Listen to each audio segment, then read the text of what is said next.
Welcome back to my channel. This is where I post weekly about my business, about my agency, and hopefully I can share some insights into you about how you can start your agency and scale it to whatever you like. So today's video is talking about the 5 steps you need to implement to start your own agency or business. So we're specifically going to target the web design agency. That's the industry that I'm in. So I feel like it's the most I can talk about it. And one thing I would say is you don't need to be a web design master to start with. There's people you can outsource to and find people you can hire who can help you through the process. So you don't have to overload yourself with work that you probably can't do if you're just beginning with this. So finding someone who does that work can really help you scale your business, because in the future you're not going to be expected to do all of this. You don't need a degree. This is something that you learn on the job mainly. And obviously prior experience is obviously amazing, because my 2 partners, they have experience in design and how to build websites, so that's been a huge plus for us. But you can learn, you can take courses, you can read books about how to do it, and it's always great to have knowledge of how to do it yourself, because if there's a problem, you know how to fix it and you don't have to rely on anyone else and their word. You know what the problem is, and you are able to speak with the client and say, this is the problem, here's how we fix it, instead of asking someone else to do that job for you. As I said, you learn on the job. Each little thing might be a minor bump, but it's experience for you to know the knowledge and how to fix that kind of problem, because there's always a problem and a solution. So for you to go through, let's say 6 months, you'll be in a such different position than where you start, and it's such a quick process. Day by day, it's a new thing that you learn and you implement into your business. So my first step would be to decide a website platform. So personally, we use Webflow. There are other platforms out there, but I'm just saying personally we use Webflow. And the best thing about it is you don't need to learn code. It's an easy design to follow. There's also a Webflow University course which shows you how to go through each of the website steps and how to actually design the website yourself. So you can learn it through that way as well. Once you have this in place, you have a structure of your business. You know where to direct your clients, you know what to set up. It's always a straightforward line of you need a Webflow account and this is where we can begin the design. And then you move from there, create the developments, and then publish the website. Of course, according to the client's needs.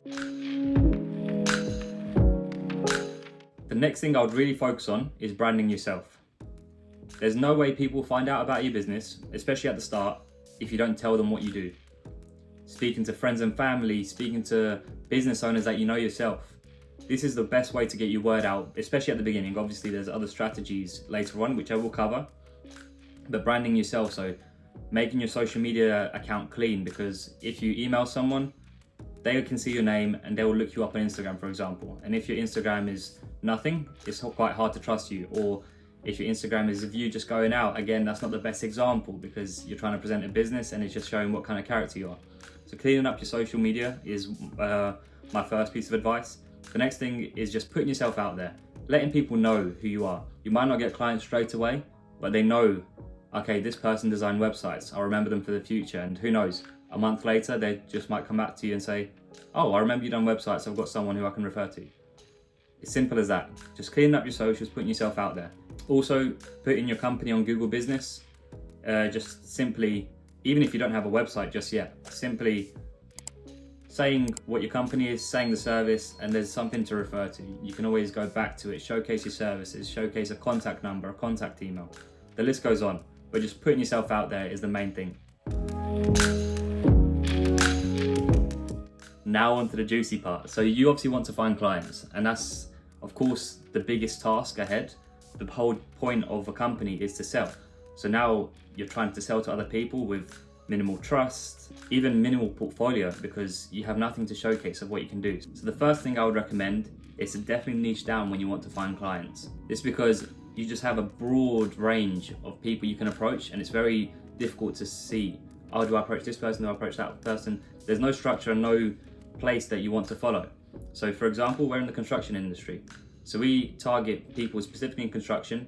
We know what we're looking for. It's not just a random pick of this person needs a website, this person doesn't. We have a structure to follow and we have a target to achieve. So generating leads as well is easier because we can just find a list just of construction companies instead of lawyers, accountants, and anything else you can name of. Of course, this is something you can expand on in the future, but I would definitely recommend to niche down. And it doesn't have to be super niche. It can be gym owners, for example. I can make another video on picking a niche, as that is a very big topic that is a big discussion point when starting your own business. So like I said, friends and family to start with, and they can be you can refer to them and they can refer you to other people. That's always a good start. Then I would research what outreach method you think would work best for your business. And the first one isn't going to work, and it's not going to be a perfect start. You have to trial, you have to see what's good. Sorry, just my dog there. You have to see what's good, you have to see what works, and it's not just, oh, I've sent 5 emails, if no one replies, okay, that doesn't work. It has to be countless, just going through a lead list, seeing what you need to do. It's very difficult. The next thing you want to do is to showcase your portfolio. So once you've got a few clients under your belt, and of course this isn't in the first week that this has happened, but the process of creating a business, you want to showcase your portfolio. You want to show people what you're able to achieve, what you're good at. And this is where you might start to create your own website. For example, we have 4 clients right now and we don't even have a website, because we can show them what we've done, but we are still in the early stages. We're only 3 months in. So we haven't been able to showcase our portfolio, and that means we haven't been able to outreach to clients that we don't know. So right now it's just through our network that we've been able to get these clients. On your website, you can showcase what kind of work you've done, so the design to development as well, or if you redid a website, for example, what the website looked like before and then after. That's a great way of showcasing what you're able to achieve, given your budget, given your price that you're charging. A lot of things can come from just a before and after. I think it's a great way you can implement that onto your website to show people these are my skills. With the portfolio as well, I would definitely recommend to be organized. If your CRM is a mess of this client is here, this client is there, it will be so difficult to juggle, and eventually it will catch up to you where it will just collapse, where everything will hit you at once, and that's not what you want. You want to be organized, you want to be structured. You need to know this client is here, for example. So we use Notion. That means we're able to template everything out. We have loads of pages, but for example, I need to go to client 1. I know where all of his information is. I don't need to look for anywhere else. We've implemented that there, and it's quick and easy. We don't have to look through multiple documents or finding emails and stuff like that. So it's definitely recommended that you organize yourself and you're structured. It will just benefit you in the future, and if you don't do it, it will come back to haunt you, unfortunately. The last thing I would say about your portfolio is you want to try and showcase what the website did.